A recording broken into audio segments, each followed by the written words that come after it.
kulankan oo lagaga hadlayay sidii loo baabi lahaa isla markaasina lagu dhiirigelin lahaa ganacsatada qurbajooga iyo sidoo kale dadweynaha magaalada Elafweyn oo ay soo qaban qaabiyeen maamulka iyo waxgaradka degmada Elafweyn ayaa ka qabsoomay xarunta dawladda hoose ee magaalada Elafweyn waxaana ugu horeynba halkaasi hadalka isaga daba noqday Maxamuud Axmed Liibaan Suldaan Saciid Yuusuf Ducaale Axmed Dayax Weerar Caaqil Cabdi Jaamac Cabdi Gaas oo dhamaantood si isku mid ah hoosta uga xariiqay sidii guntiga dhisha uga dhigi lahaayeen barnaamijka dhaqaajinta iyo dhaqaalaha ururinta horta leh ee 20 kiiloomitir ay qaadatay degmada Elafweyn sidoo kalena ay ku dadaali doonaan inay 20 kiiloomitir ay qaadatay degmada Elafweyn ee kamid ah wadada isku xidhi doonta gobolada Togdheer iyo Sanaag ay ku dari doonaan wax intaasi ka badan waxaana halkaasi lagaga dhawaaqay gudiga guud ee ka howlgali doona dhaqaalaha ururinta dal dibad degmo tuulo ee miyi iyo magaalaba leh oo ka kooban 25 xubnood oo isugu jira qurbajoog daljoog iyo sidoo kale uqaal iyo salaadiin maanta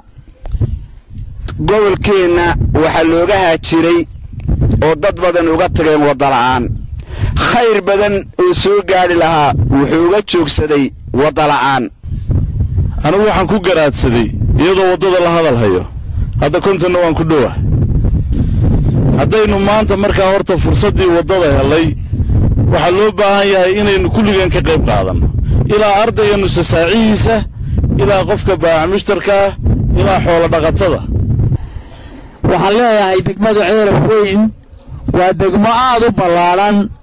waa degmo wadadu ay dhex marto degmooyinka ugu badan ayay noqonaysaa wadadu degmooyinka ay dhex marto waa garanaysaa waxaynu u baahanahay inaynu guryaha u iibino waxaynu u baahanahay inaynu dahabka furno waxaynu u baahanahay inaynu beeyada faraasiladiiba kiilo ka qaadno waxaynu u baahanahay inaynu isku soo baxno waxaynu u baahanahay inaynu si xoog aynu goyno